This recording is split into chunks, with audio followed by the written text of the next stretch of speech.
Jadi biasa telekung tok ni dah jadi macam vitamin mingguan. Terutamanya kalau dulu kaum-kaum ibu, tapi sekarang ni dah semua baik lelaki, baik perempuan, semua akan menonton, baik peringkat umur semua akan menonton telekung tok. Alhamdulillah. Okay, satu rahsia orang tak tahu apa persamaan saya dengan Ustazah. Apa dia? Ada persamaan ya? Ustazah akan beritahu apa dia. Okey. Sebab orang makan ikan, makan ayam. Tahu dah. Orang dah tahu apa waktu belaka. Betul belaka. Sama Belah mana? Ganu. Kalau kita cakap Ganu, kira orang dah faham Tarabu. Boleh. Kita Terengganu. Terengganu lah. Terengganu. Nyaknya kot orang. Nyaknya. Siap dia. Nak tahu ada tak orang Terengganu sini? Kat tangan stop. Tahu si Zizang tu. Zizang Terengganu. Tapi tak Zizang tahu itu dapat award tau. dapat award apa? Saya pun tulis bisa Mozang. Bisa? Bisa tu bukan pedih ke sakit? Orang Terengganu bisa tu terror lah. Terror. Bisa. Jom kita like, subscribe dan juga tekan bell notification dan share dengan kawan-kawan untuk kita sentiasa reset minda dan manfaatkan ilmu yang ada untuk memperbaiki diri kita. Jadi dah berdua ni depan mata, kita tanya apa khabar agaknya Ustazah. Saya tengok gambar tu, adik-adik ke anak-anak saudara yang ramai-ramai tu? Ya Allah. Saya dengan ramai tu anak saya lah. Berapa orang semuanya? 7, Alhamdulillah setakat ini. Subhanallah, kaya rayanya. Yang sulung tingkatan 1, Atikah, kemudian Luqman, Maisarah, Imran, Sofwan, Raihanah, Fatimah. Yang sakit gigi itu Sofwan. Ada tengok juga. Kita follow. Saya yang nombor 7 ni lah. Aziza operate. Aziza ya? Yes. Berapa umur dah? 3 bulan. 3 bulan. Nampak? 7 orang. Alhamdulillah Allah kurniakan. Wanita yang baik. Doktor berapa orang? Saya 3. Alhamdulillah. Tinggal 1, ada 2 perempuan. Alhamdulillah. Ada 7 cucu. 7 cucu. Syukur. Pun kaya raya. Masya Allah. Dia nak Dan angkat. Alhamdulillah. Kaya raya juga. Tambah kekayaan. Syukur. Jadi cakap pasal anak-anak ni semua, kadang kita ni kaum wanita, kalau kita tengok kaum wanita hari ni, satu kajian mengatakan kat Malaysia ni, kalau cerita pasal stres ni, perempuan lah selalu yang hari tu baru lompat bangunan 21 tingkat bersepai. Sebab apa? Stres, tak kerja, nak tanggung tu, nak tanggung ni. Satu tu baru operate sebab husband dia tikam dia tengah mengandung. Nasib baik tak kena baby, dapat operate. Jadi kalau kita tengok kan, wanita ni dia punya dugaan, saya boleh kata agak besar. Anak dia kena fikir, suami kena fikir, kena taat pada suami, taat pada ibu, taat pada mak mentua, nak fikir anak, fikir kerjaya. Kalau fikirkan, memang kalau fikirkan semua hidup ni, memang rasa cukuplah dunia ni sangat menekan tapi kalau kita cek dunia abadi ni sebenarnya macam mana kalau kita fikirkan, Ustazah? Stres lah Ustazah. Saya ke ni? Ya. Subhanallah. A'udzubillahi minasyaitanirrajim. Bismillahirrahmanirrahim. Assalamualaikum warahmatullahi wabarakatuh. Terlebih dahulu saya ucapkan terima kasih kepada Bonda Prof. Dr. Muhaya, Dr. Prof. Muhaya, satu ikon dakwah yang tidak maksudnya seluruh peringkat umur lah mengenali Prof. Dan antara doa saya pada tahun ini, Allah makbulkan pada hari ini, Masya Allah. Saya bagi tahu PA dah lama kan, saya bagi tahu Ustazah Atikah, tahun ni mesti nak jumpa Prof. Muhaya. Tahun ni mesti nak berguru, nak berjumpa, nak minta taujihat atau apa-apa nasihat, nak dapat aura-aura yang baik daripada Prof. Jadi Alhamdulillah, petang yang barakah ni Allah makbulkan, Masya Allah. Terima kasih juga pada tuan moderator dan semua, dan ada suami Prof sekali Haji Abu Talib. Haji Abu Talib. Haji tahun ni. Masya Allah, subhanallah. Syukur Orang Allah muda, izinkan. Allah bagi Allah rezeki. izinkan. Masya Allah, tadi tu kan Haji Abu Talib. Orang panggil Haji Abu Talib. Ini macam tua sikit kan. Tu kena baik. Jadi soleh. Alhamdulillah, insyaAllah. Betul. Itu sebenarnya peringatan daripada diri sendiri. Panggilan tu sebenarnya memang penting lah.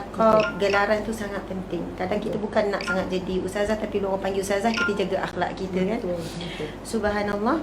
Jadi bila Haji Abu Talib tuan sebut tadi tentang belajar menjiwai alam tu kan, Masya Allah. Sebab bila kita menjiwai alam, sebenarnya kita sedang bersatu juga kehidupan kita dengan Allah. Sebab Allah yang Khalik, yang menciptakan semuanya. Jadi bila kita belajar Asmaul Husna, minta maaf ya Prof. Saya hari ni kan, saya nak share lah. Apa tu?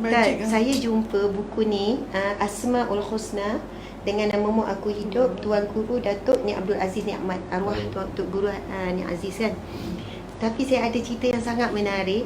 Sebab tadi saya beli pada waktu pagi. Beli hari ni? Baru hari beli? Ni saya baru beli. Kemudian saya tak sempat baca lagi, saya baca sikit-sikit. Maksudnya saya tengok sikit dan memang ramai yang ikut saya. Macam saya akan selalu mulakan dengan Asmaul Husna. Baik. Kemudian saya Alhamdulillah. sebenarnya ada beberapa rujukan kitab Asmaul Husna, ada rujukan bahasa Arab, ada rujukan Indonesia, tapi saya memang bahasa nak cari rujukan yang mudah difaham. Dan kita tahu Tun Guni Aziz ni antara tokoh yang menyampaikan kuliah ceramah untuk kaedah yang mudah difahami. Betul. Bahasa yang ringan, dia bagi tamsilan, Tamsilan. metafora yang mudah kita faham. Masya Allah. Itu Allah. ilmu kelebihan arwah. Jadi saya nak cerita, lepas saya baca, saya bawa balik.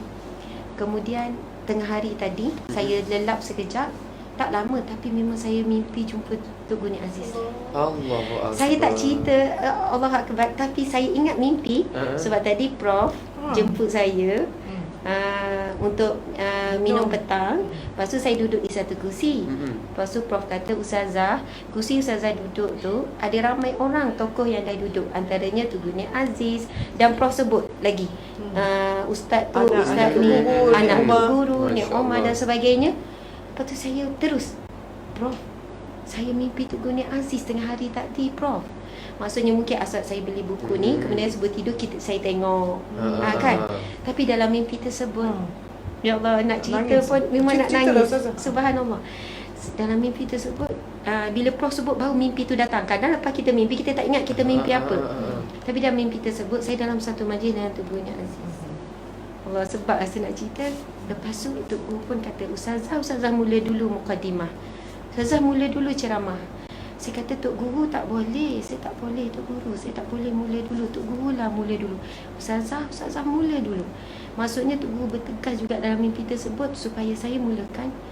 Kemudian saya pun memulakan sesi ceramah tersebut. Dan masa sama Tok Guru kata, saya nak dengar Ustazah ceramah. Saya kata, ya Allah Tok Guru, saya tak layak nak bercakap. Memang tak layak. Tapi dalam mimpi tersebut akhirnya saya bercakap dulu. Kemudian tak lama Tun Guni Aziz pula menyampaikan kuliah. Subhanallah. Tapi saya pun tak ingat apa yang saya sampaikan. Dan mungkin selepas ni baru recall balik, ingat balik. Dan saya pun tak ingat apa yang Tok Guru sampaikan. Tapi mimpi tu di hadapan ramai. Masya Allah. Saya rasa macam satu nikmat yang sangat besar. Dan ada kaitan pula bila Prof kata tu kerusi tu pernah duduk Tun Guni Aziz dan sebagainya. Masya Allah, mudah-mudahan kita sama-sama mencintai orang yang mencintai Allah. InsyaAllah, amin. Kadang-kadang kita macam tadi apa ni moderator Haji Talib kan, Ya. Haji Talib, subhanallah. Abu Talib, bapa Abu saudara Talib. Nabi, seorang yang berakhlak mulia, sangat sayangkan Nabi. Kadang orang tanya macam mana nak masuk syurga, kita mengikuti jejak langkah orang yang dah dijamin syurga. Siapakah golongan yang dijamin syurga? Ya Rasulullah. 10 orang sahabat yang dijamin syurga. Kita belajar tentang sirah mereka. Kemudian orang yang mencintai Rasulullah, orang yang mencintai sahabat di kalangan para ulama. Jadi kita mungkin jauh dengan Rasulullah sebab kita tak pernah jumpa Rasulullah. Kita baca sirah.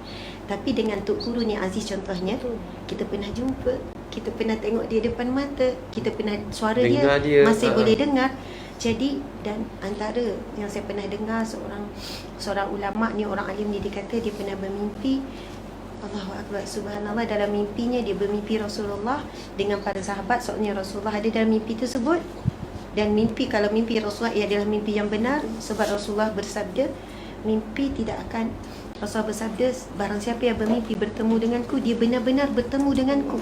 Allahu Akbar. InsyaAllah. InsyaAllah. Maksudnya tak akan syaitan ataupun iblis boleh menjelma sebagai Rasulullah dalam mimpi sesiapa pun. Walaupun ada orang ni dia jumpa saya, dia ni biasa, tak ada apa-apa, maksudnya penampilan biasa, tapi kata, Ustazah, betul ke saya pernah mimpi jumpa Rasulullah, wajah yang putih bersih, tapi kata siapa saya tak layak. Saya hanya mampu cakap, saya tak tahu siapa awak dan apa amalan awak. Mungkin hati awak sangat bersih sampai Nabi SAW muncul dalam mimpi. Nah, subhanallah. Tapi yang saya nak sebutkan, seorang orang alim ni dia cerita, dia kata saya mimpi, dan mimpi tersebut Rasulullah ada dan dikelilingi oleh beberapa orang sahabat, dan antara salah seorangnya adalah Tuan Guru Haji Abdul Aziz ni.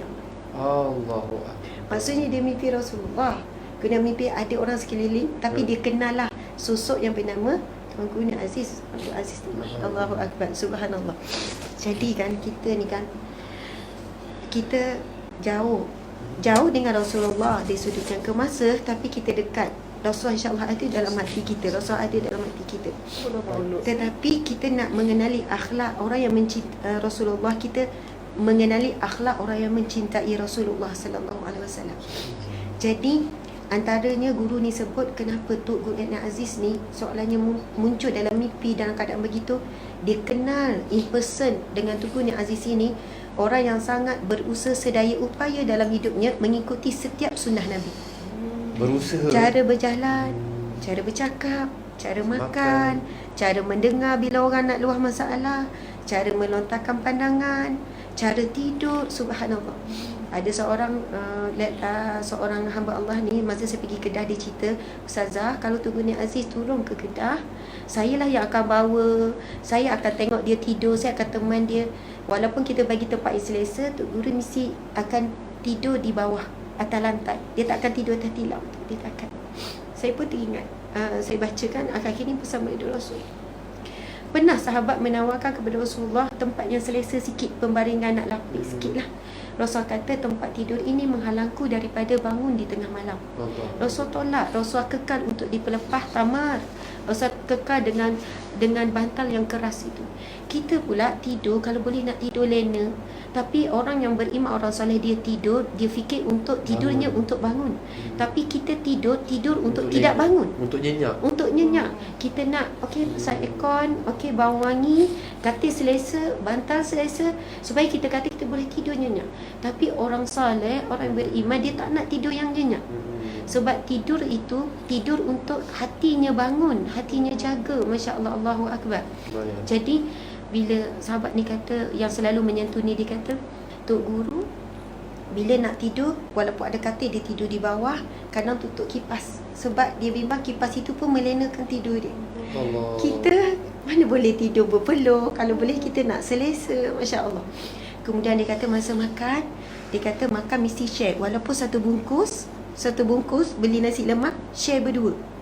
Nak berkat. Nak barakah. Saya teringat adik Nabi sebut, masa tu ada seorang sahabat bertanya, "Ya Rasulullah, aku makan kenapa tak kenyang ya Rasulullah?" Saya tanya, "Kamu makan bagaimana kamu makan?" "Aku makan seorang-seorang."